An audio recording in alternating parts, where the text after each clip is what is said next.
Olá, bom dia. Obrigada por estarem presentes aqui conosco. Neste momento que nós pretendemos que seja de verdadeira partilha, de reflexão conjunta, em que existirão alguns professores oradores que não vão ter intervenções muito longas, porque precisamente depois dessas intervenções nós queríamos mesmo que houvesse debate e dar espaço e tempo para termos aqui esse tal momento de partilha e de reflexão.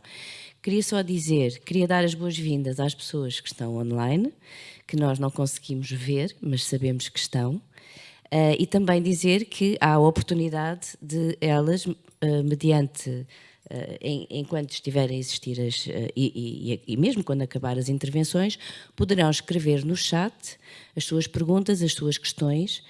A resposta será sempre oral, não poderá ser escrita, está bem?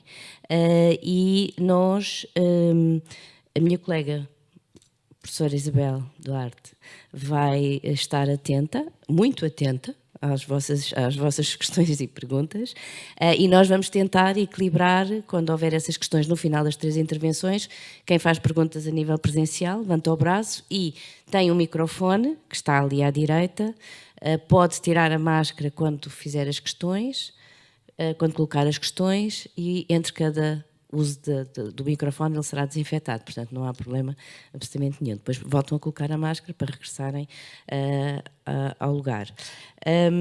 Penso que não me esqueci de mais nada. Help? As questões, já disse, as questões online, mas posso reforçar, as questões online terão de ser feitas por escrito e a resposta será oral, está bem? E, portanto, mas nós vamos tentar responder a todas as questões. Se, eventualmente, a questão for dirigida a qualquer dos oradores, por favor, coloquem o nome para saber que gostavam que, relativamente à sua intervenção, essa resposta, ou não quer dizer que os outros colegas também não possam responder, como é evidente, mas poderão ter interesse em relação a alguma intervenção. E, portanto, nós temos a professora Cecília de Lima.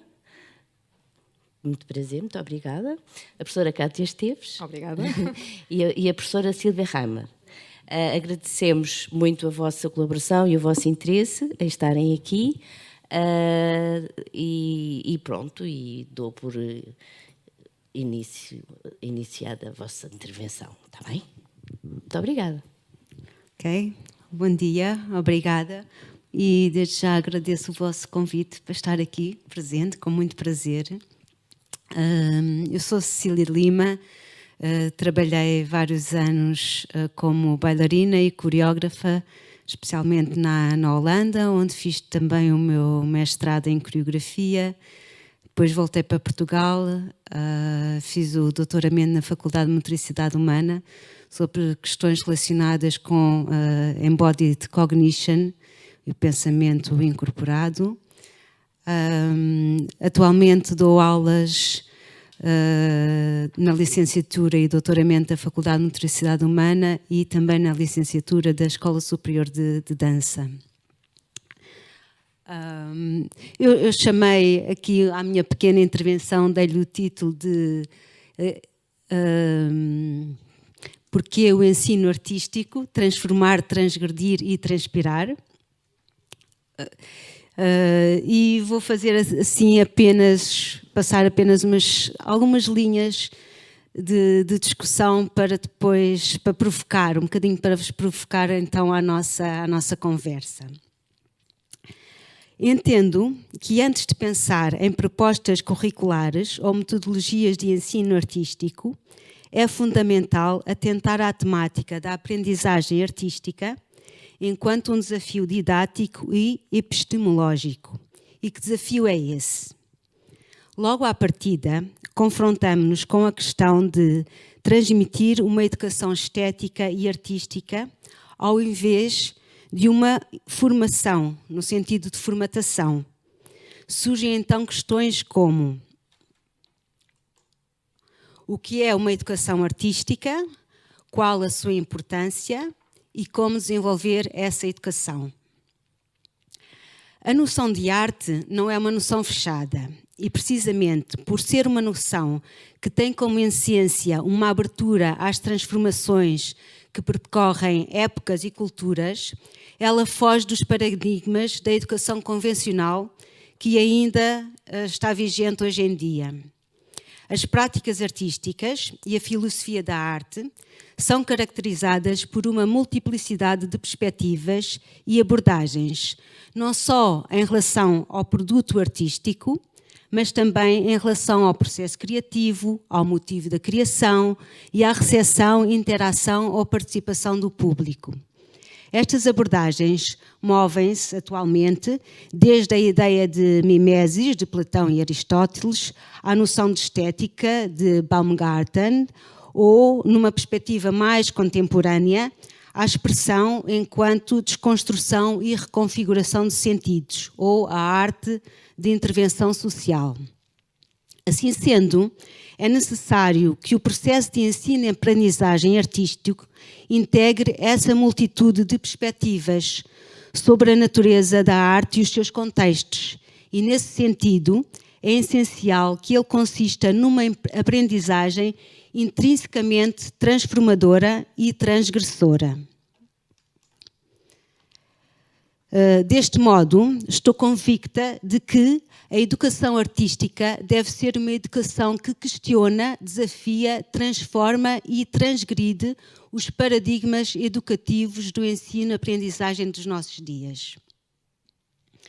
Podemos considerar que a principal dificuldade que se encontra no ensino artístico institucional é precisamente essa confrontação entre, por um lado, uma instituição enquanto um sistema formal e estabelecido e, por outro lado, a natureza artística enquanto um campo de experimentação, de criação, de transformação e de transgressão.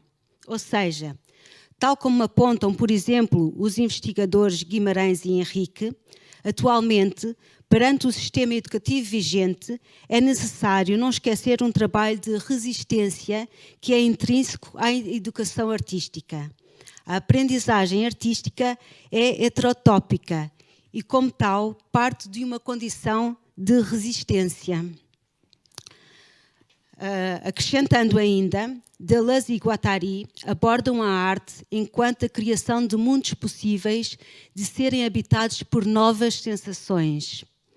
O artista compõe sensações e, nesse processo artístico, procura criar novos mundos, experienciar o diferente, explorar outros tempos e lugares e embrenhar-se na imaginação do impossível. A aprendizagem artística não pode ser apenas um espaço de formação, o que levaria à formatação, ou seja, à anti-arte.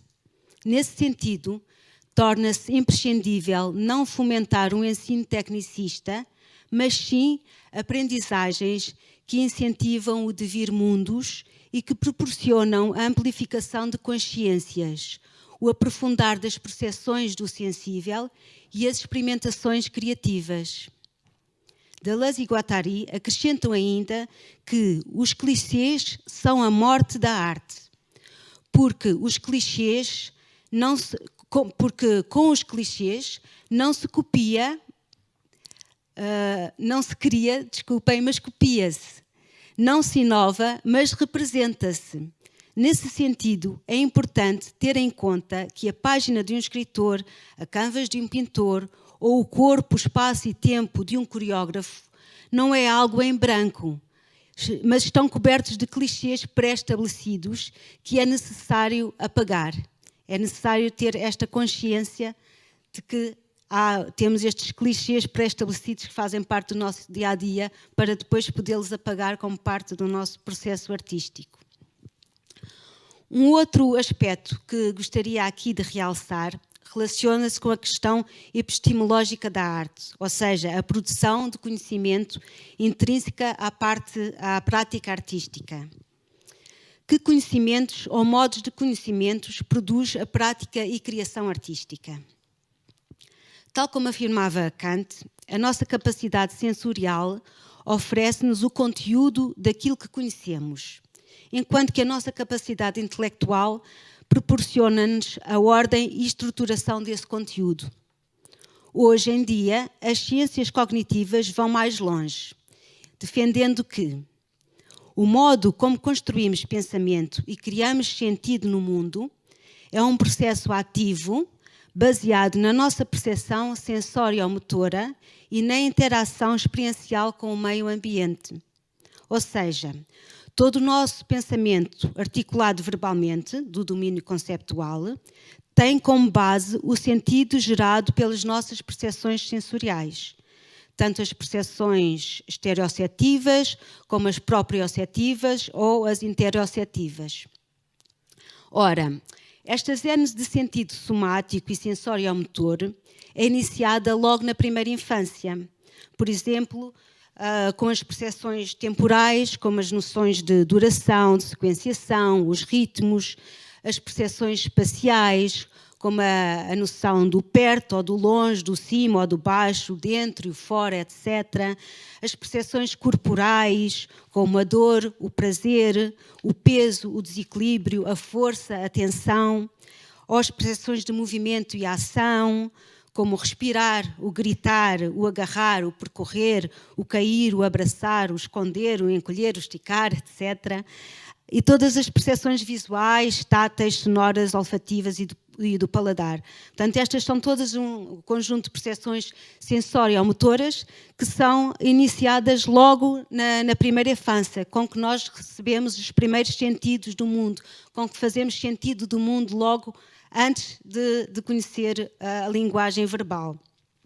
Contudo, com a introdução gradual da linguagem verbal, este sentido original, e talvez precisamente por ser tão intrínseco, vai emergindo, vai se afundando para um nível inconsciente. Então, a nossa teia consciente de formação de sentidos passa a ser a linguagem verbal.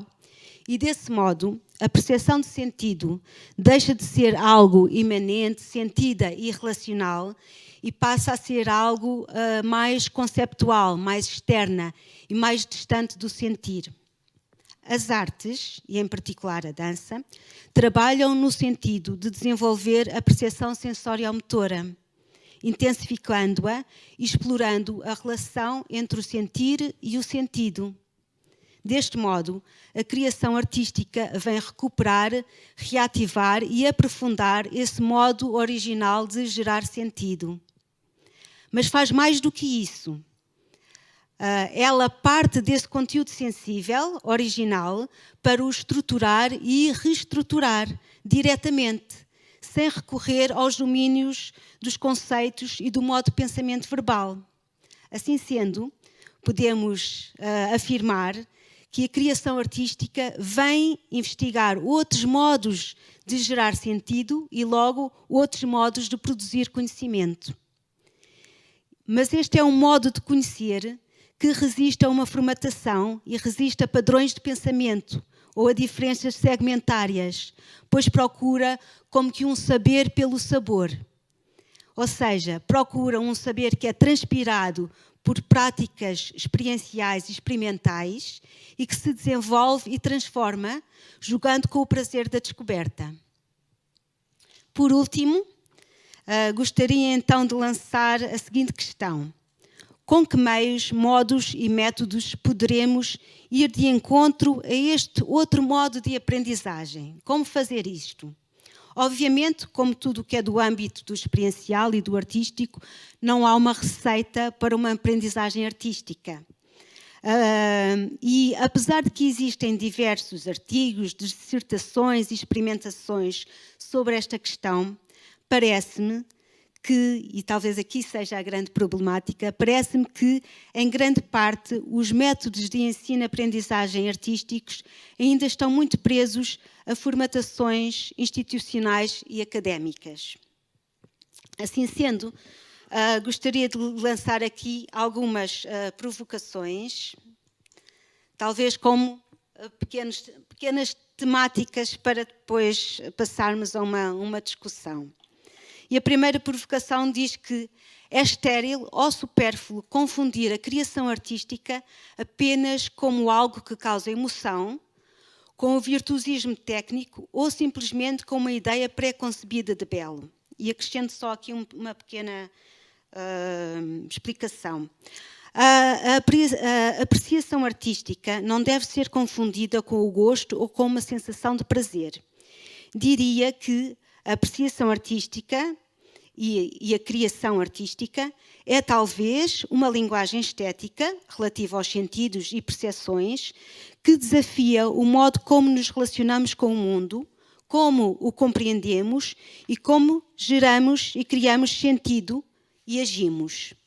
Deste modo, é provável que tanto a apreciação como a criação artística passe por um processo intenso de desconforto, de insegurança, de confusão, de vulnerabilidade e até de revolta. Porque, nesse processo, aquilo que conhecemos e o modo como conhecemos deverá ser questionado e desconstruído, para depois sofrer uma tentativa de ser reconfigurado. E mesmo assim, essa é uma reconfiguração que deverá ser deixada em aberto. Ok, estou a acabar. A segunda provocação. A arte não significa o agradável ou o familiar ou um sentido fechado. Uma terceira provocação. É importante dar oportunidade ao erro para dar espaço à descoberta. Quarta, a aprendizagem experiencial não é imediata e informativa. É um processo extensivo e intensivo que não pode ser medido em velocidade, pois configura-se num outro modo de tempo, a questão do tempo de aprendizagens. A quinta, não tem sentido formatar a aprendizagem artística em prática e teoria. Elas devem estar imiscuídas uma na outra. Esta, penso, também é uma questão muito presente, como lidar com as questões entre prática e teoria. Esta é uma posição que eu gostava de lançar e de provocar. Por último, é importante questionar o que é técnica e qual a sua função. Em relação a isto, vou só dar aqui então uma última achega para finalizar. A educação de técnica de dança na contemporaneidade deve ir de encontro às abordagens contemporâneas de criação artística. Nesse sentido, é então essencial que a técnica de dança não seja considerada apenas no âmbito das capacidades mais tradicionais, como a coordenação, a força, a resistência e a elasticidade, etc., mas especialmente no âmbito do desenvolvimento de capacidades de percepção somática, intensificação proprioceptiva, plasticidade de movimento e sensibilidade sensoriomotora na relação espaço-temporal e na relação com outros corpos. Acabo por aqui e agradeço, muito obrigada pela vossa atenção. Fico à espera das reações. Obrigada.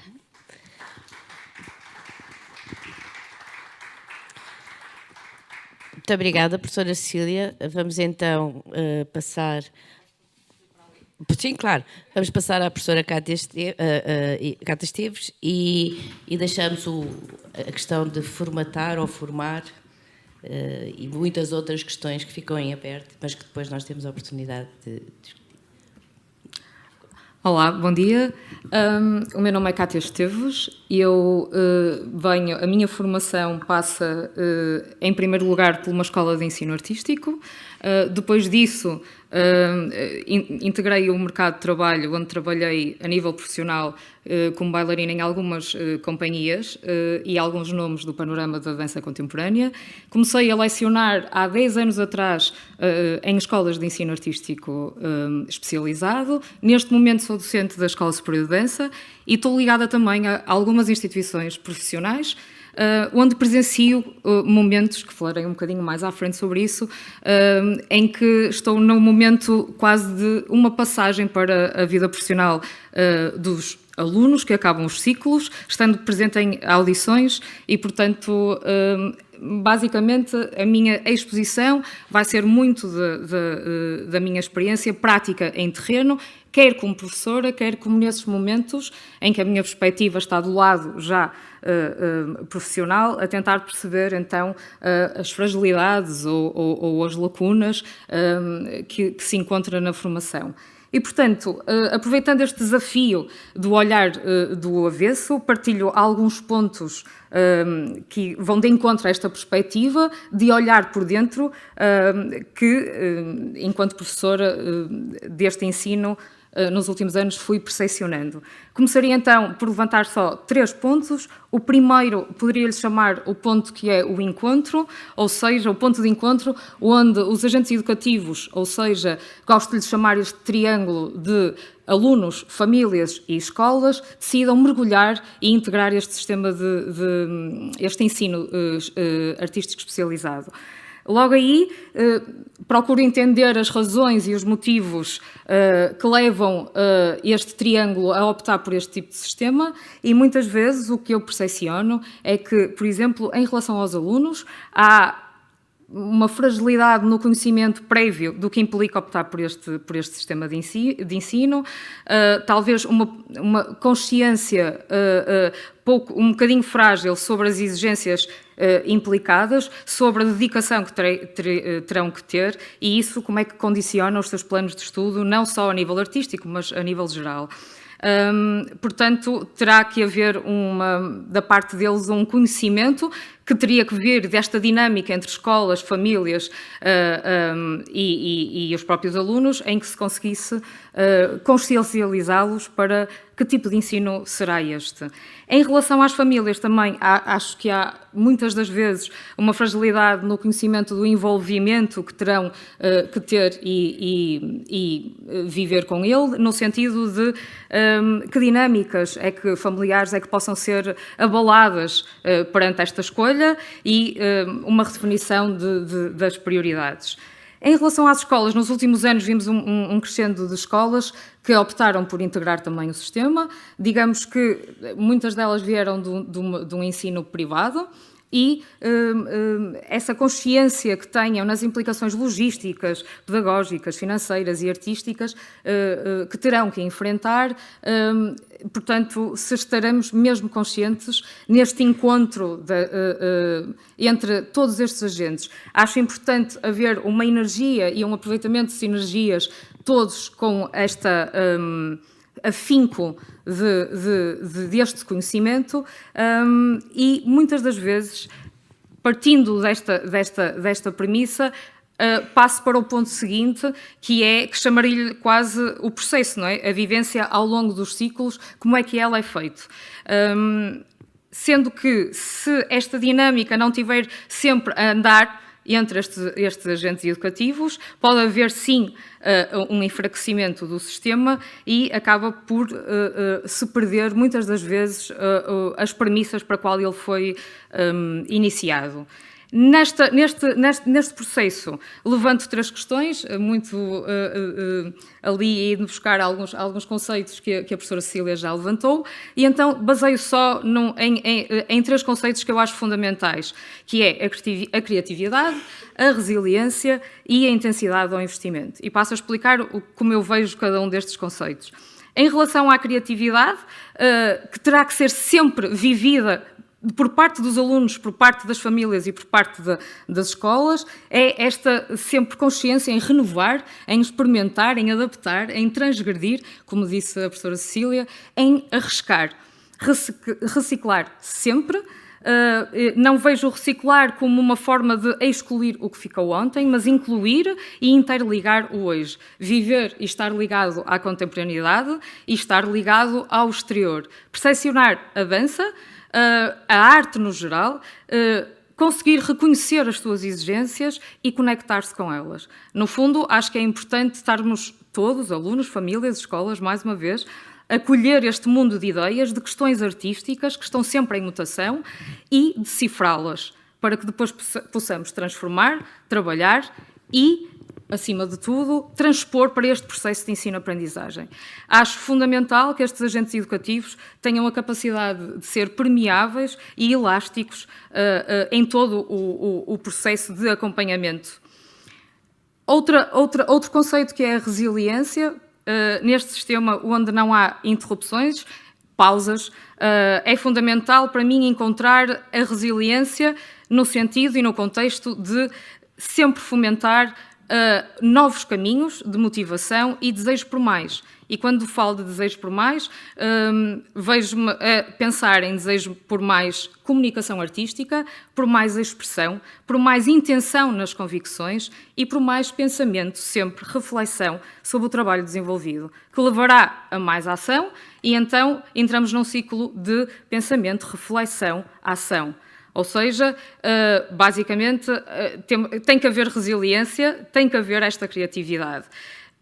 E depois, não podemos nunca esquecer esta intensidade, este investimento. E quando eu falo de investimento a nível de qualidade e quantidade de horas de trabalho, num sentido de integrar tudo aquilo, que já vou falar mais à frente, que acho fundamental para, de facto, conseguirmos esta abrangência, não só técnica, evidentemente, mas também a nível de percepção artística.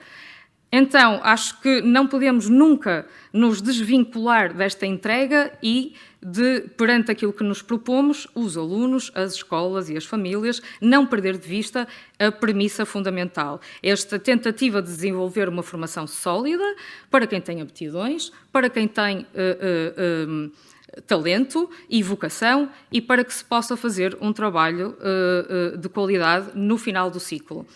Assim, as escolas têm que estar sempre em constante reflexão sobre a sua missão, sobre o seu projeto educativo, assim como um pensamento sobre o perfil de aluno que querem dentro de portas. Os alunos, claramente, têm que estar sempre no alcance de uma qualidade técnico-artística para que possam ingressar no mercado de trabalho. As famílias têm que ter consciência do acompanhamento e envolvimento que têm que estar sempre presentes perante a sua escolha. Depois, num terceiro ponto, poderia-eu chamar o após, e é neste que me ponho nesta perspectiva do lado profissional, onde presencio em momentos-chave, direi assim, quando os alunos que acabaram um ciclo de estudos se propõem a entrar nesse mercado de trabalho. E aí vejo uma perspectiva, vejo algumas fragilidades, algumas lacunas, mas também algumas potencialidades, e o que sinto é que neste processo até lá chegar tem que haver uma abertura e uma interligação entre o ensino artístico especializado e o mercado de trabalho. Por vezes, a distância pode provocar uma desatualização de conceitos e prioridades técnico-artísticas exigidas para os futuros intérpretes, para o intérprete atual.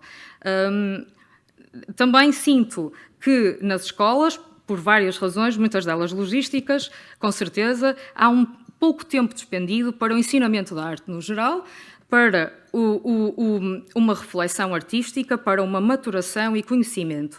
E essa deficiência pode empobrecer a pesquisa e construção desta individualidade técnico-artística, sempre que eu gosto de lhe chamar uma assinatura física de cada aluno, assinatura artística de cada aluno. E aí, concordo em absoluto, não temos que formar e não formatar. Mas há pouco espaço e dedicação para investir nesta identidade física, que é uma ferramenta, são skills obrigatórios e fundamentais para os intérpretes bailarinos atuais. Esta abordagem, acho super importante, porque leva a um desenvolvimento prático da criatividade e, sobretudo, incita a curiosidade, que eu acho que é uma característica fundamental para o desenvolvimento do artista. Queremos, assim, desenvolver artistas especializados em dança e, contudo, tentar que este percurso, desde o encontro até ao início da sua vida profissional, seja feito de uma forma consistente e sólida. É isso. Obrigada. Muito obrigado. De facto, muito interessante trazer outras questões ligadas também ao formar ou formatar, a questão das famílias, a questão do tempo, a questão da reflexão, muitas questões, e que eu incentivava a quem está online a colocar as suas próprias questões, que parece que não estamos a ter muitas, e, portanto, incentivava a que colaborassem e que também tivessem connosco, mesmo que online. Vamos então terminar o nosso avesso um olhar pelo avesso, com a professora Silvia Rasma. Muito obrigada. Muito obrigada. Bom dia. Ok. Queria agradecer esta partilha. E caso não tenham percebido, queria também clarificar que não sou portuguesa. Portanto, como tal, preparo-vos aquilo que poderia ser uma indelicadeza à língua portuguesa. Pronto, vou mergulhar dentro desta conversa e acrescentar mais algumas ideias. É muito interessante estar realmente aqui e dar uma voz a este tópico tão importante.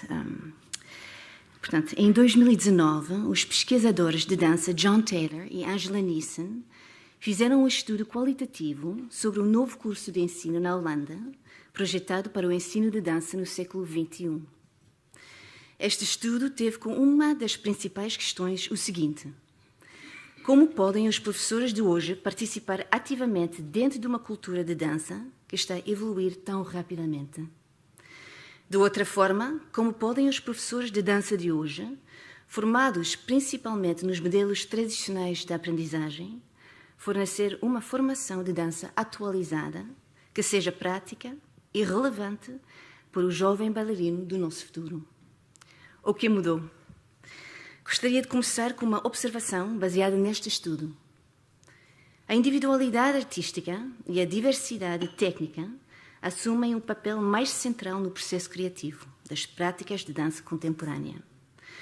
Os bailarinos já não trabalham de acordo com a visão artística do coreógrafo, focando na execução perfeita da técnica ou estilo de dança, mas os bailarinos de hoje contribuem ativamente e de forma co-criativa de acordo com a sua própria visão artística e capacidade técnica dentro de um processo criativo e colaborativo. Ao pensar nesta interessante tensão entre os sistemas de ensino-aprendizagem tradicionais, e mais modernas, pós-modernos e contemporâneos, sabemos que os professores desenvolvem um conhecimento prático por meio da experiência empírica no ensino de dança e em experiências profissionais. A dança tem sido, e ainda é, na sua grande parte, uma tradição oral e física. Os professores transmitem principalmente os métodos e crenças de sua própria formação, de modo que seu ensino está muitas vezes mais ligado aos modos do passado do que à multiplicidade e às necessidades ecléticas do presente. Como resultado, parece haver uma dicotomia entre aquilo que os alunos estão a ser ensinados e o que eles deveriam ser ensinados. Tem sido amplamente aceita como uma das principais diferenças de hoje é que os bailarinos no campo profissional são colaborativos, co-criativos, participam ativamente no processo criativo e coreográfico para fornecer ao coreógrafo ideias de movimento. Os bailarinos de hoje são artistas únicos, por direito próprio. Como os modelos tradicionais de aprendizagem na sala de aula são baseados na imitação, cópia, mirroring e práticas repetitivas, segundo alguns dos métodos de ensino tradicionais, será que fornecem um lugar para a criatividade singular do bailarino e o pensar fora da caixa na sala de aula? Nas palavras do coreógrafo Yvonne Rainer, a história é algo que não podemos escapar, nem replicar. Permanece um ato de imaginação e vontade de negociar o passado. Segundo o coreógrafo Jonathan Burroughs, a história é uma linha reta, mas o meu corpo discorda. Há coisas na minha memória motora que ainda pensam que são 1978. E o meu corpo não é bom com datas, argumentos estéticos ou o que está dentro ou fora da moda. Cada um de nós tem um passado físico e mental. Temos todos maneirismos que são impressos nos nossos corpos. O filósofo Alva Noe fala da experiência como algo que alcançamos, algo que fazemos ativamente, em que a experiência é um envolvimento temporariamente estendido. Assim, a experiência é incorporada. Nós, enquanto professores, partilhantes, guias, treinadores e formadores de uma arte performativa, temos uma profunda responsabilidade, não só pelo conteúdo e abordagens subjetivas de transmissão do nosso conhecimento, que também refletem as nossas perspectivas e filosofias nas nossas vidas, mas também pela sua relevância mediante os trabalhos metodológicos e estratégicos artísticos, acadêmicos, científicos, somáticos e coreográficos que o empurram para novas dimensões de pensamento e ação. Como professores de dança, e ao reconhecer a importância do nosso passado herdado, com as suas técnicas tradicionais e idealismos artísticos, é importante não ficarmos adormecidos e confortáveis nesse conhecimento incorporado de um tempo passado. Temos o dever de sermos autorreflexivos e críticos. Nós, como professores de uma prática artística e performativa de hoje, deveríamos estar atentos às necessidades dos nossos alunos e, no nosso caso, aos artistas de dança do presente para o futuro. Deveríamos fazê-lo ao tomar nota do que está a acontecer no campo sociopolítico, cultural e coreográfico e tentar implementar estratégias que possam refletir essas mudanças e transformações em nossas salas de aula de dança. E dentro deste contexto, o acto de ensinar melhora as habilidades do ensino.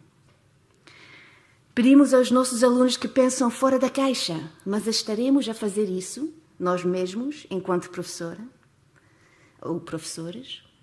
Como professores que ensinam várias vezes no dia, temos a tendência de esquecer o nosso próprio processo de autodesenvolvimento enquanto seres humanos. Como lidamos com os nossos próprios estados criativos? Como complementamos as nossas profissões artísticas?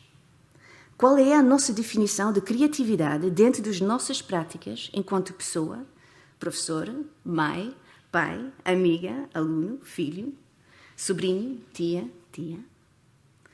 Segundo um estudo feito em Holanda, existem 3 coisas que impactam a nossa experiência de ensino. O primeiro é o contexto, a história pessoal do professor. O segundo é o modo estético, o modo da mente, a maneira pela qual o professor percebe e interage com o ambiente. A terceira é a experiência pessoal do professor, o sense-making. As experiências sensoriais, interações corporais, humores, sentimentos e relações espaço-temporais em relação ao ensino e ao mundo. Sou professora de dança na Escola Superior de Dança. Formei-me em escolas pré-vocacionais em Inglaterra, Holanda e na The Juilliard School. A minha formação é na dança clássica, moderna, pós-moderna e podemos discutir isto, mas pré-contemporânea. Dancei em companhias de autor e de repertório durante 20 anos. Dancei no antigo Ballet Gulbenkian, aqui neste edifício. Coreografei e fui maître de ballet. Comecei a ensinar há 20 anos atrás. Considero o corpo em movimento, o corpo do bailarino, uma enorme conquista. Sei bem que ser bailarina requer anos de aprendizagem e de vários processos de incorporação, embodiment. Na Escola Superior de Dança ensino ballet clássico, mas considero que o ballet clássico é uma forma de dança contemporânea. Dou aulas de repertório português e americano e às vezes sou convidada para criar uma peça para os alunos da escola. Estou sempre ciente da tensão entre os métodos de aprendizagem tradicionais e a inovação contemporânea e singular, como minha colega disse. Sei porque vivi esta tensão no meu percurso enquanto bailarina profissional nas várias companhias de repertório e de autor. Enquanto professora de dança, nos tempos contemporâneos, como eu devo participar? Sinto que o meu papel enquanto professora, guia, dentro de uma arte performativa, deve ser dirigido numa prática física que se foca na orientação através de opções de movimento e opções de pensamento. A minha maneira de ensinar é a partir de uma experiência empírica e é a única maneira que sei defender o meu conhecimento. Sei bem qual é o valor de pesquisa do movimento e em tempo real. Dito isto, acredito firmemente que deve existir uma base de conhecimento físico e técnico. A partir de uma base, o professor e o aluno pode libertar-se dela, reaprender hábitos e questionar a origem do seu conhecimento. O filósofo austríaco Ludwig Wittgenstein diz: damos nomes às coisas e depois podemos falar sobre elas. O músico precisa praticar as suas escalas. O jogador de futebol precisa aprender a chutar uma bola com eficiência. Um skatista precisa saber o posicionamento ideal dos seus pés numa prancha. E assim, um bailarino também deveria saber qual é a maneira ideal de dobrar os joelhos. Na minha aula, ensino a importância do eixo, sim, a eficiência do movimento, postura e alinhamento ideal. Mas também verbalizo ativamente que essas são apenas uma das muitas maneiras de se organizar. Sinto que o papel do professor no século XXI é fornecer opções e ser extraordinariamente criativo no conteúdo do seu material, através do qual os alunos aprendem certas perspectivas. Na dança, dobrar os joelhos pode implicar uma preparação para um salto, uma aterrissagem após um salto, um alongamento, um movimento estético, uma posição coreográfica, ou uma transição.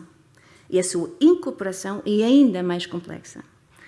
São essas múltiplas abordagens que o professor deve enfatizar a fim de convidar o pensamento e o fazer crítico, e sempre com a possibilidade de outras abordagens em relação a qualquer coisa que façamos.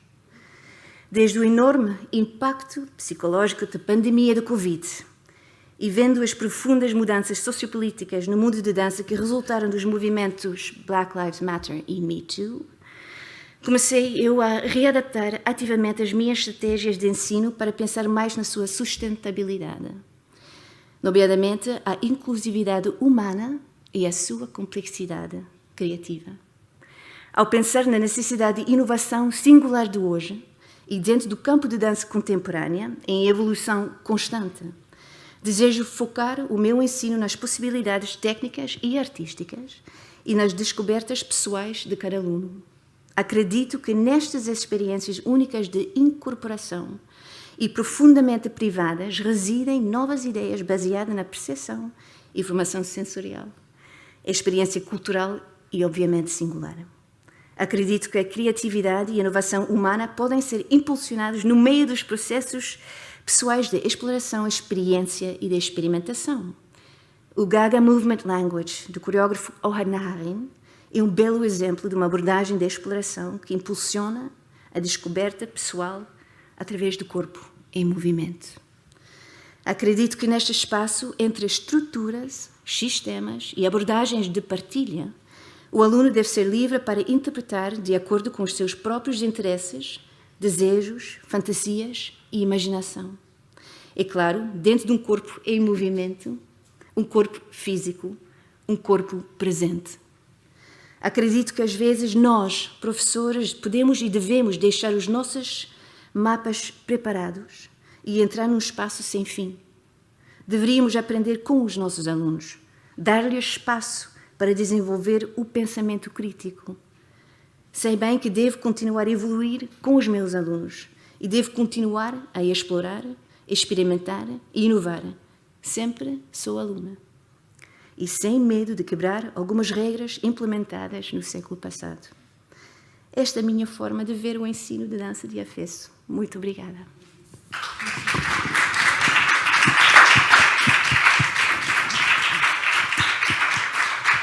Muito obrigada, muito obrigada. Muito interessante toda essa perspectiva, mas eu não quero avançar, não quero ultrapassar comentários, mas de qualquer das formas acho que essa questão da criatividade, nós exigimos a criatividade e nós, enquanto professores, temos impresso no corpo e na nossa formação, fomos formados hoje, estamos a formar hoje para intervir amanhã, os nossos alunos, é muito, mas não quero adiantar. Bom, em relação, muito obrigada, foi um momento de partilha muito, muito interessante, foi excepcional a nossa escolha deste painel, não foi? Foi, muito obrigada às três. E agora gostávamos de que na sala, ou não sei se há alguém no chat, se há alguma questão. Perguntas não, excelente. Pronto, é sempre bom, o feedback sabe sempre bem. É que um carinho às vezes cai bem, ok. E nós? Perguntas, questões, ansiedades, dúvidas, provocações? Gostávamos de vos ouvir. Alguma intervenção? Em relação às intervenções, de alguma forma ficou claro ou necessitariam de uma maior explicitação do como é que se pode fazer, porque no fundo a questão, se calhar estamos quase todos de acordo relativamente ao que é necessário fazer, mas depois quando pensamos no cotidiano, na realidade pedagógica, não é? No como, se calhar, que se prende muito, se calhar, com essas estratégias, não é? E por outro lado, por ter uma atitude de aprendizagem experiencial, não é? E tudo o que a experiência contribui para essa cognição incorporada que nós temos, temos esse privilégio de termos, em termos de dança, essa fisicalidade que nos pode ajudar a fazer essa trilogia entre o ser, o sentir e o saber. Não é? No fundo, tem a ver com isso. Mas, se não tem qualquer questão, de qualquer das formas, gostaríamos que... Sim. Se não tem, temos nós. Sim, mas ia desafiar, no fundo, a assistência também para poder, eventualmente, também falar da sua experiência ou das suas dificuldades ou partilhar connosco para tornarmos isto mais inclusivo, mais integrado. Não ser só este lado e esse lado. Sermos um conjunto. Dificuldades que sintam, que tenham. Sim, fantástico, faz favor. Muito obrigada. E pode tirar a máscara quando chegar lá, por favor. Se quiser, claro. Mas como quem está online, se calhar percebe. Não era necessário, mas... Então, queria colocar uma questão relativamente ao ensino artístico especializado, de forma mesmo muito específica. E puxando também um bocadinho do assunto da conferência feita pelo Filipe Della Rumo, que tivemos a oportunidade de assistir anteriormente, como é que no meio de tudo isto e todas as questões que vocês levantaram e que nós somos super conscientes delas, como é que se faz a inclusão?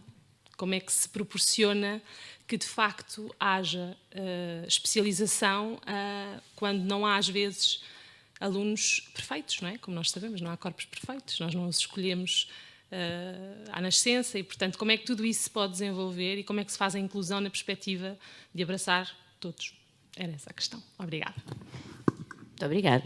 Quem quer responder? Se me permite. Obrigada. Esta é uma grande pergunta minha, sempre, todos os dias. Eu acho que é uma atitude do próprio professor em relação ao mundo.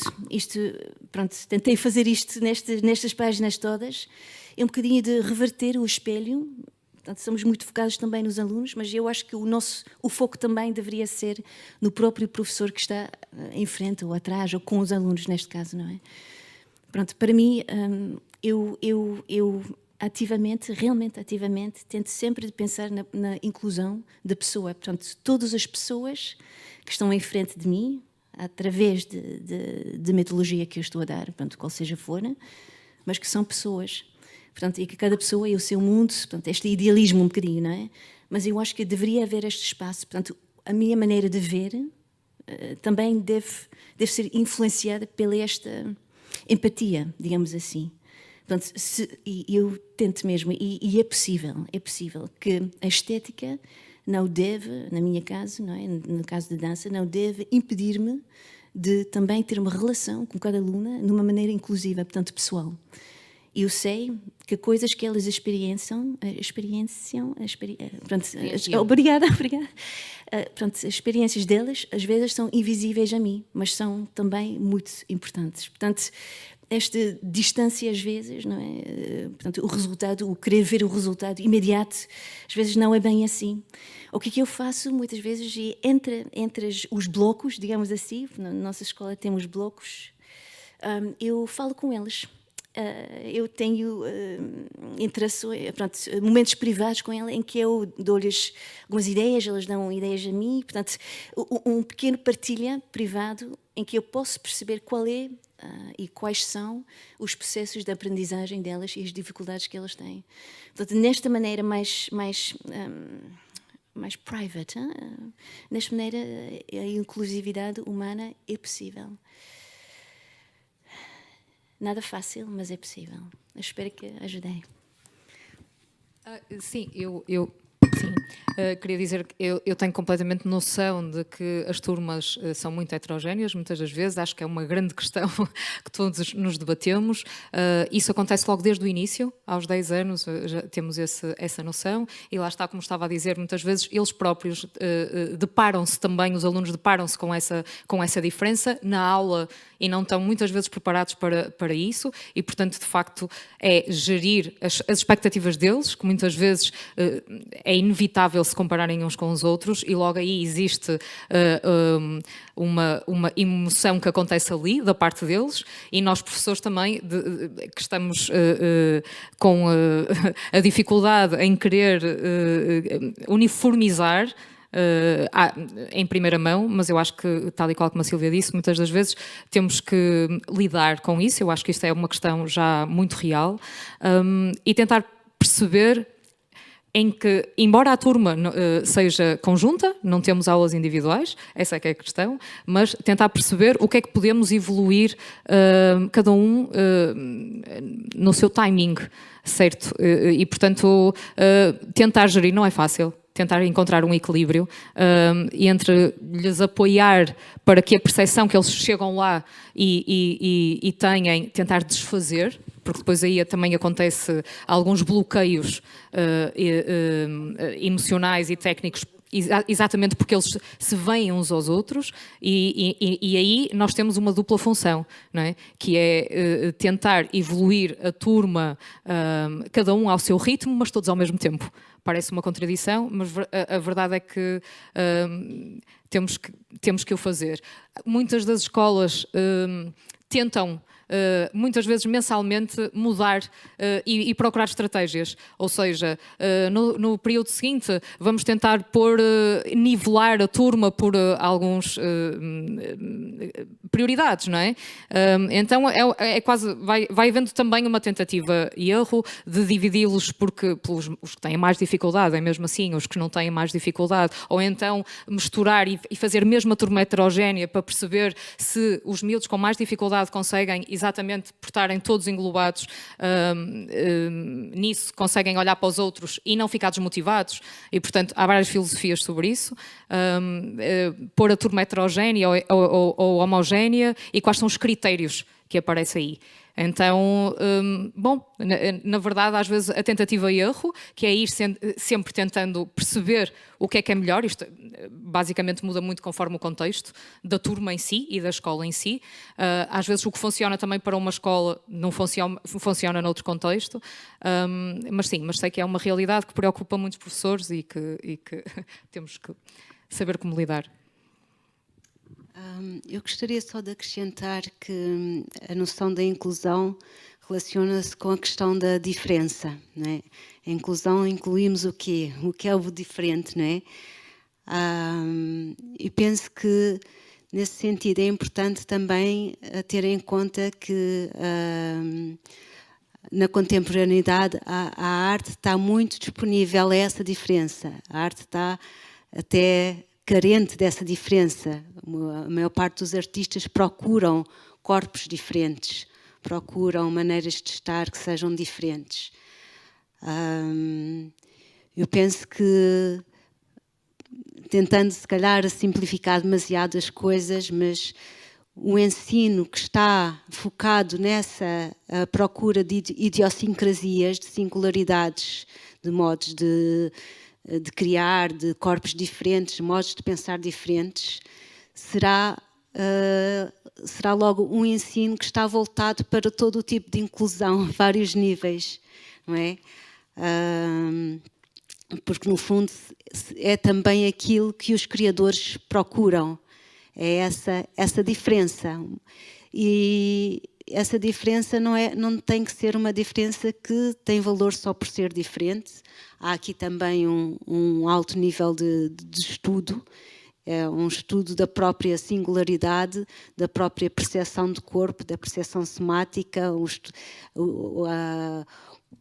a percepção de como é que aquela pessoa se movimenta e como é que cria. Portanto, isso continua lá, é presente.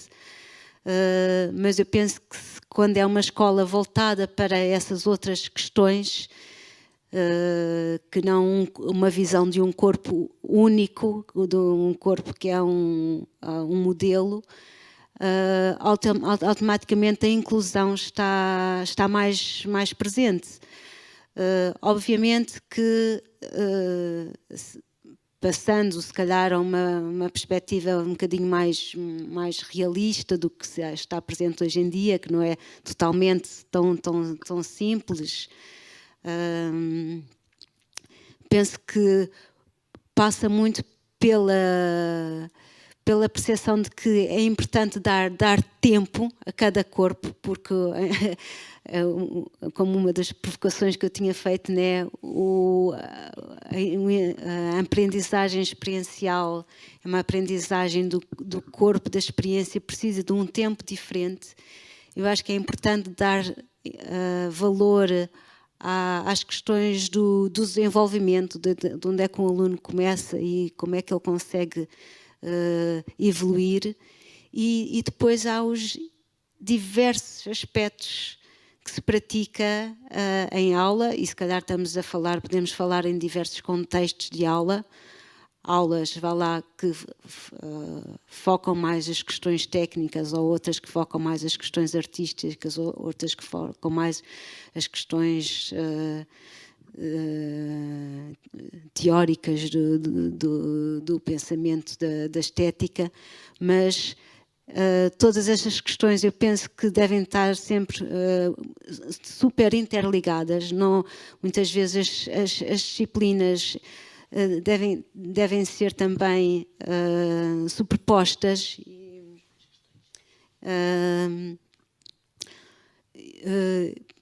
E agora perdi a linha.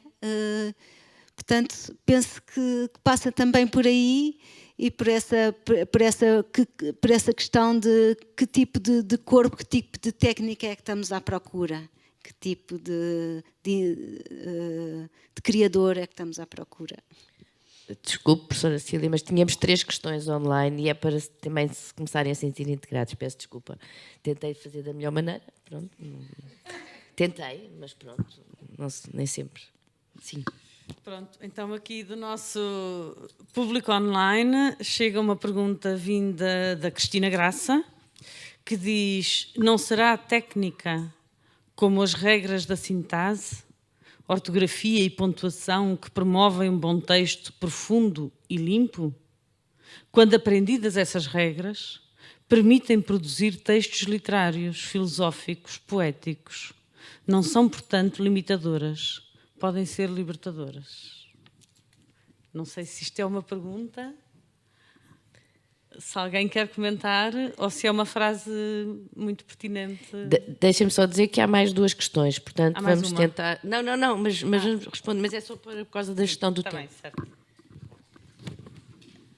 No século passado, acho eu, havia mais uma aprendizagem, uma forma de aprender, portanto, linear. Tu eras uma bailarina clássico e foste para uma escola de dança clássica e depois o teu futuro, portanto, era no mundo de dança clássica. Hoje em dia já é diferente.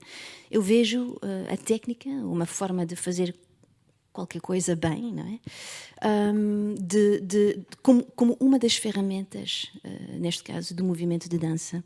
Portanto, ao pensar as técnicas assim, para mim, permite-me também de pensar mais fora e mais além do que a própria técnica está a implementar.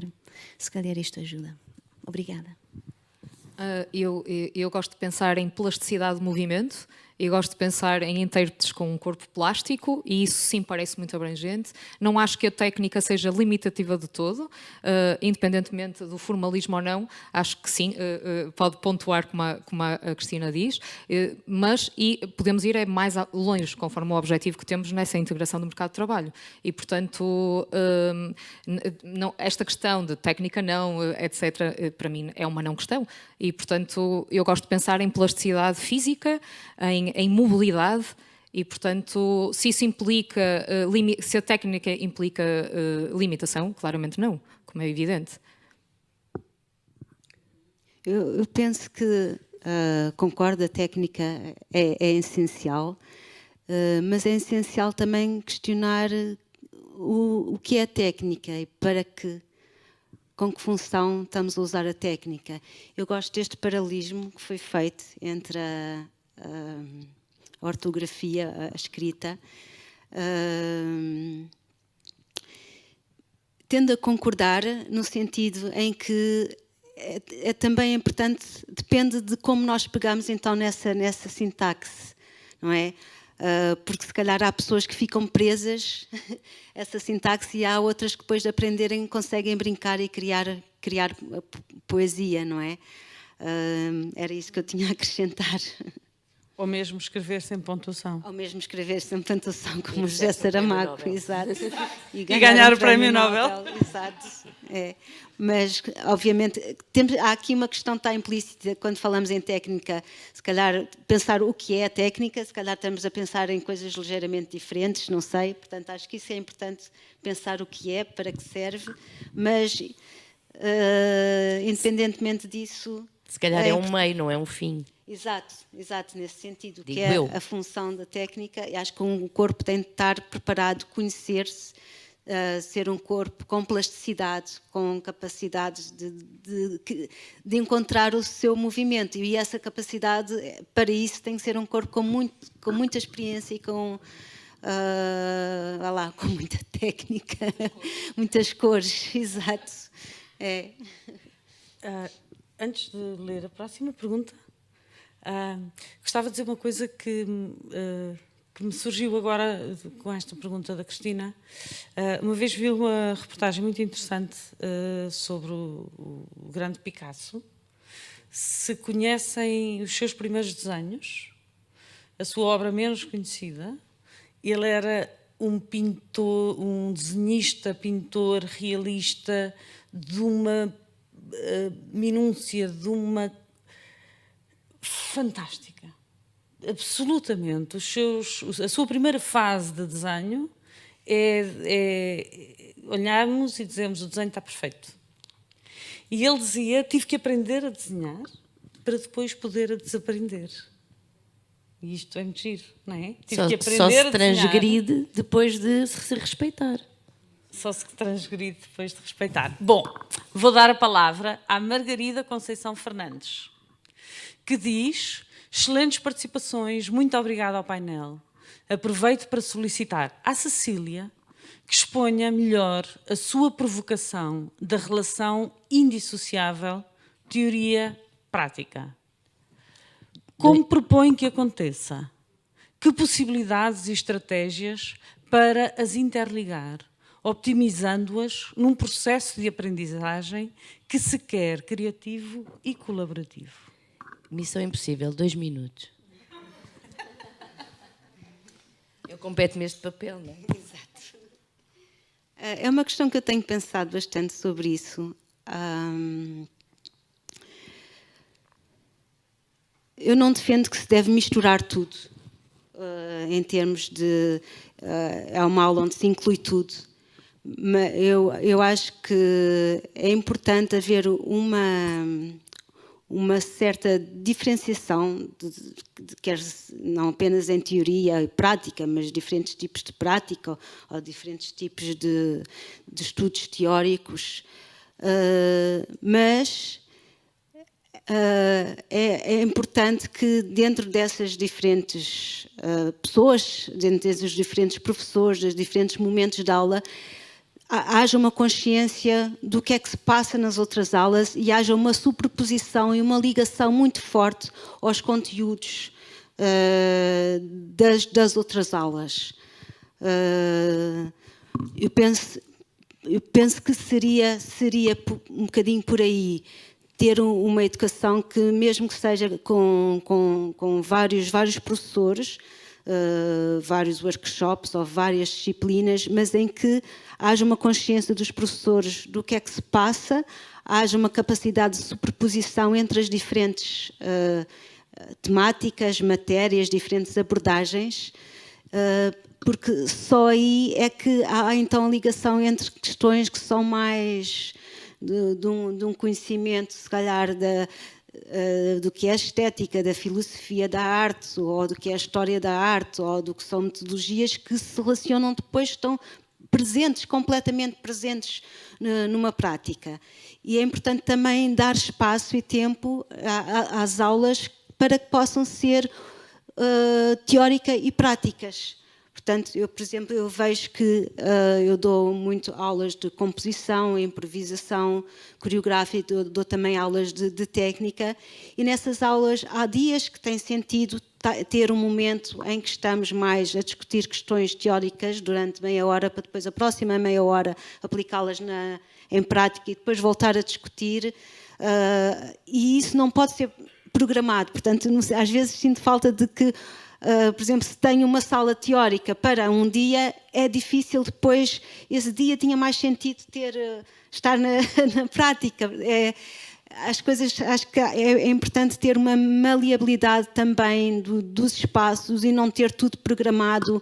À segunda temos uma composição coreográfica teórica e à terça é prática, porque se calhar o processo não vai funcionar assim. E não temos só que estar a conversar sentados e a dançar. As coisas têm que se misturar, não é? Nesse sentido. Mas, obviamente, há disciplinas que têm uma tendência mais para o teórico, outras mais práticas, mas que devem estar sempre abertas a esses momentos de interligação, não é? E é importante os professores terem também conhecimento do que se passa nas outras aulas para poderem, então, até fazer a mesma coisa. É interessante, às vezes, até fazer exatamente a mesma coisa, mas com outro professor e depois já ter feito noutra disciplina. Posso só dizer uma coisa? Se calhar poderia ser importante ter, por exemplo, uma pedagogia por projeto, em que nós tínhamos contaminação de várias áreas de conhecimento, por exemplo, e isto também coloca a questão da descoberta, a descobrir a teoria pela prática e a prática pela teoria. E respeitar a individualidade. Eu sei que não há tempo, e depois é o problema do tempo, é o problema de tudo, mas estamos no momento do avesso e, portanto, podemos ver as coisas por dentro.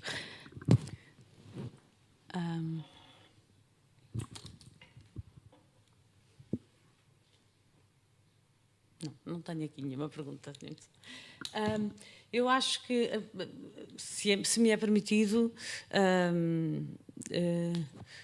este do avesso, este olhar do avesso, enfim, começa-se a tornar um bocadinho insuportável de falar deste assunto, mas a verdade é que não o podemos contornar.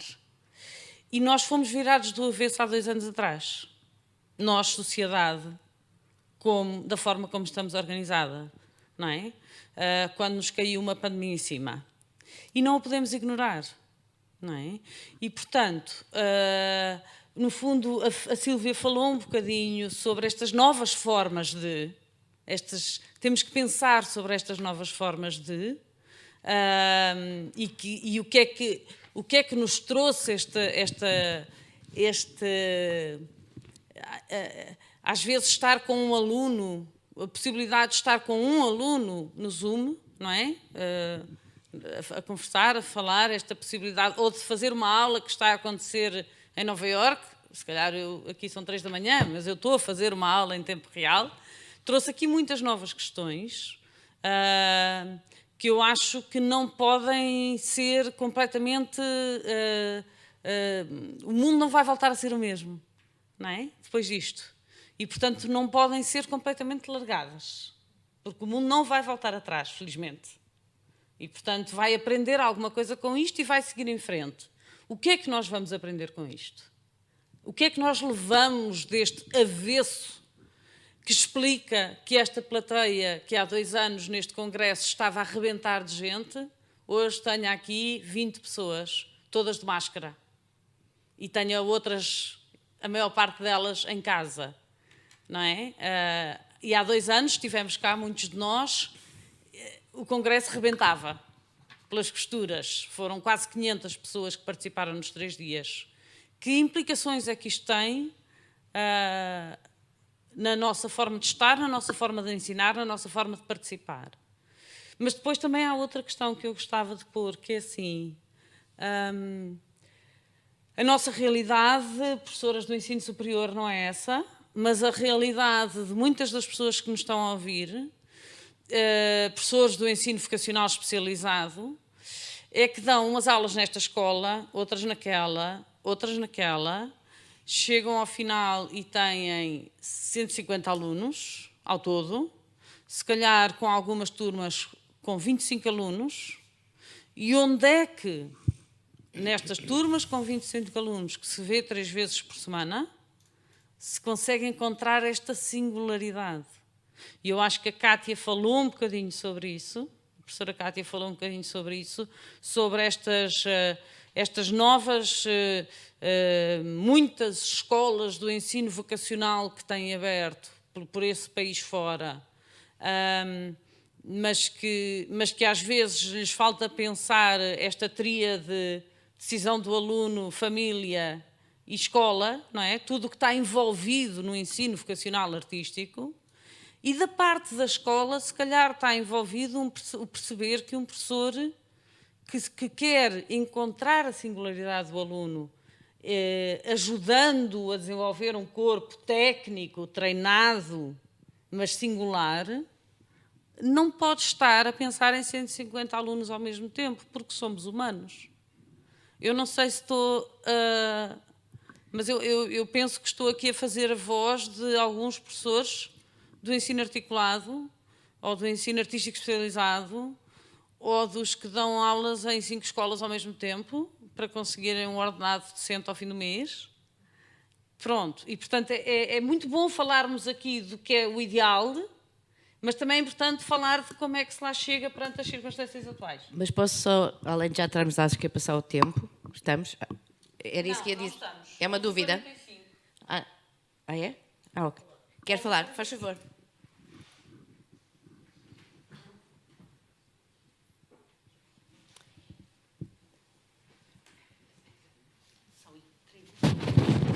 Não é às 11h30. Só uma pequena nota. Antes de mais, Romeu Veloso, sou do Ginasiano, Escola de Dança. Feliz ou infelizmente não tenho a experiência de professor de dança, sou apenas da direção, mas fui professor há muitos anos. Mas esta questão que levantou agora é extremamente importante e passa-se na maior parte das escolas. Felizmente na nossa não, porque temos um processo de divisão de turmas / alunos, tendo em consideração exatamente essa questão. Ou seja, uma turma pode ter 30, 40 alunos até, estou a exagerar intencionalmente, porque depois vão trabalhar em pequenos grupos de acordo com essas opções. Opções, por um lado, dos alunos, que escolhem o seu próprio percurso performativo, e opções também pelas dificuldades que têm, o grau de aprendizagem, os antecedentes que trazem, etc. Portanto, acabam por ser mini-turmas dentro da turma. E isso leva a ultrapassar essa questão. Claro que a grande maioria dos nossos professores tem horário completo e, portanto, não andam a saltar de escola em escola. Mas também temos alguns casos assim, mas que se integram perfeitamente neste espírito de mini-turmas dentro da turma principal. De qualquer modo, aproveito para elogiar o trabalho neste caso do ensino superior. Eu também pertenço à IEP, portanto agradeço a participação, que me parece que teve bastante boa qualidade. Este ano primou bastante por isso. Portanto, parabéns. Era só. Muito obrigada. Se me é permitido, eu gostava de pegar aqui também nesta questão, que penso que é uma questão que nos ultrapassa um pouco, né? Porque tem a ver com questões políticas de financiamento e nesse sentido eu gostava se calhar de lançar aqui uma proposta um bocadinho com base naquilo que a Cátia estava a dizer, a questão da integração das famílias em todo esse processo, em todo este conhecimento, e que me vou a pensar que seria bom fazer género um congresso para as famílias. Porque o que seria se estivessem aqui, se este congresso fosse também mais aberto a alguns alunos e familiares desses alunos, para então falarmos em todas estas problemáticas e que se iriam abrir a outras mais concretas e mais individuais, talvez, porque penso que exatamente da parte das famílias há muitas vezes uma falta de conhecimento, uma ignorância sobre o que é este processo de educação artística, sobre o que é exatamente a questão da arte, né? A questão da transgressão. E lança então a proposta de, se calhar, fazer um congresso aberto também a famílias, a trazer aqui testemunhos de alunos e famílias, tal como professores. É só uma ideia.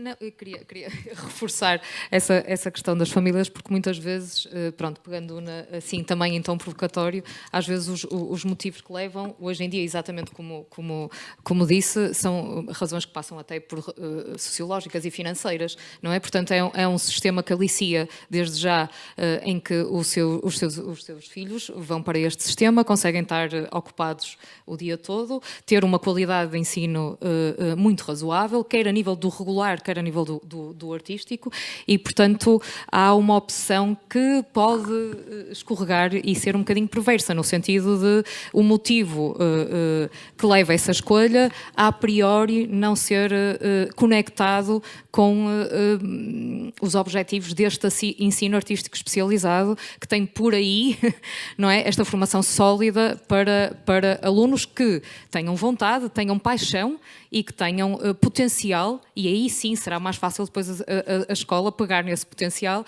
e desenvolvê-lo. E, portanto, quando isto não existe, quando há este desconhecimento, mas também esta opção, sabendo que a razão não é uma progressão para um mercado de trabalho, fica escorregadio. E depois, durante o processo, acontece porque alguma destas partes vai cedendo. Não é fácil, quando se está integrado neste sistema, desistir. A desistência implica uma reorganização da família e do estudante, portanto, não pode desistir do sistema a qualquer altura, e logo aí passa para uma questão que eu diria quase de sobrevivência e não da vivência apaixonada e que vai pôr, claro, vai bater na questão dos professores, vai a questão na dinâmica da turma e na dinâmica do ciclo e na dinâmica até ao secundário.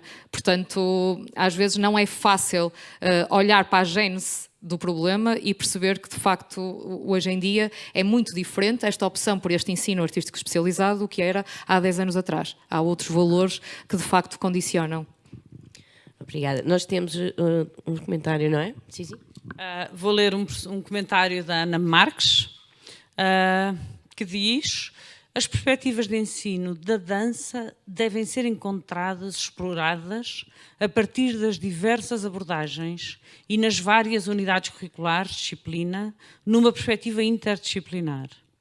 É preciso ter cuidado para que cada um não siga uma nova metodologia fora da caixa, esquecendo-se as diversas aprendizagens e mesmo a relação entre a técnica e a criatividade e o espaço de cada um. A própria, e diz, é apenas um comentário. Eu gostava de sublinhar mais uma coisa ainda, que é, enfim, das fantásticas intervenções destas três senhoras. Gostava ainda de sublinhar uma coisa que ressoou muito cá dentro, que a Sílvia Reimer disse, que é: estamos constantemente a pedir aos nossos alunos a capacidade de autocrítica e de autorreflexão.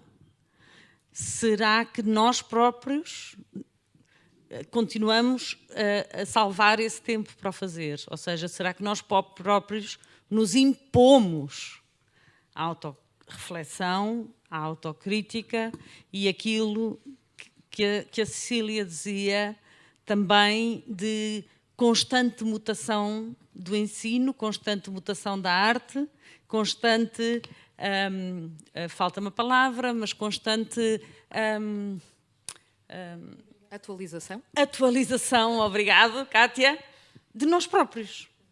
Não é? E não perder esta paixão de que falava a Kátia pelo ensino e esta paixão de renovar os nossos métodos, de encontrar as nossas formas de chegar à singularidade do aluno, àquilo que é preciso hoje, a esta relação pessoal com os alunos, a esta mistura entre a teoria e a prática. No fundo, tudo isto. Às vezes é preciso congressos para a gente parar para pensar, quando deveria ser um hábito quase diário ou semanal, apesar das 22 horas.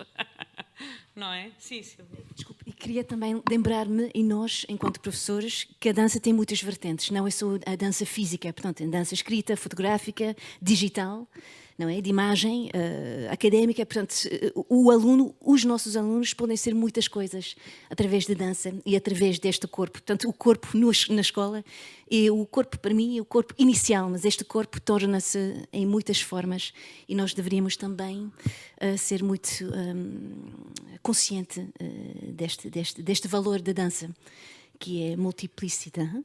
Obrigada. Gostaria também só de acrescentar uma coisa em relação ao que estavas a falar, Isabel.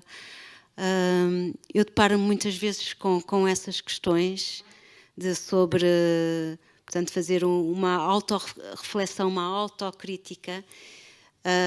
E, como eu estava a dizer na minha intervenção, acho que é importante dar lugar a uma procura artística e estética de cada aluno.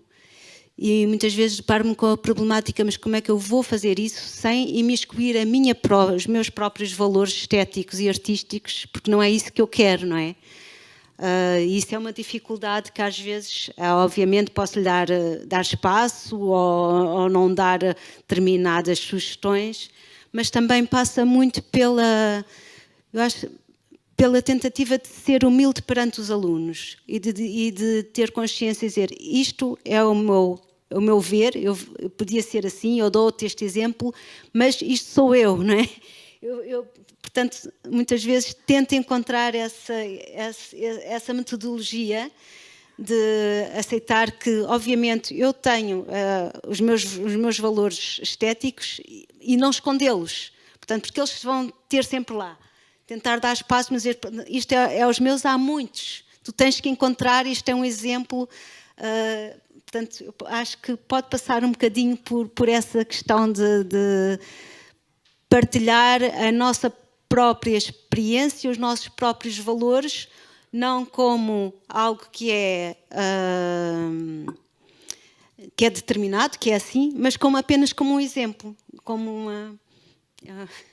Eu acho que talvez destaque uma questão que seja a escuta, a capacidade de escuta do aluno, mas nós escutamos sempre com aquilo que trazemos, não é? E, portanto, tem de ser esse diálogo e esse compromisso para tentar sermos, enquanto professores, um facilitador da descoberta individual de cada um, aonde é que quer chegar na dança, neste caso, e em todo o resto da vida. O quê? Não há mais nenhuma questão. Sim, às horas, não é? Exato. Estamos nas horas. Gentilmente nos avisaram que estamos nas horas. Resta-nos agradecer todo este momento de partilha em que se falou de muita coisa, de transgressão, de suor, de transpiração, de muita coisa, de famílias, que foi muito, muito interessante, de como é que nós ajudamos a singularidade do aluno, como é que nós, formando hoje para intervir amanhã, como é que será essa questão, entre o tradicional e a inovação, fica no ar, sempre com a questão do tempo e do que não nos é permitido entrar, mas se calhar temos de pensar que tipo de perfil de aluno é que nós queremos, como é que podemos lá chegar e como é que podemos ajudar. E já estamos na hora, não sei se querem dizer mais alguma coisa. Da nossa parte, da minha parte, agradeço. Não sei se a professora Isabel quer terminar, fechar esta mesa. Não, agradeço a presença de todos, os que estão aqui e os que estão online, e foi para mim um privilégio estar aqui e ouvir. Eu nem sequer venho da área da dança.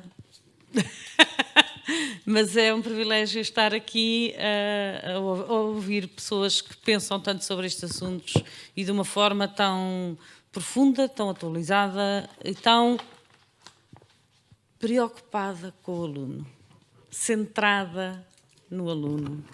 É isto. As escolas são feitas para os alunos, não são feitas para os professores.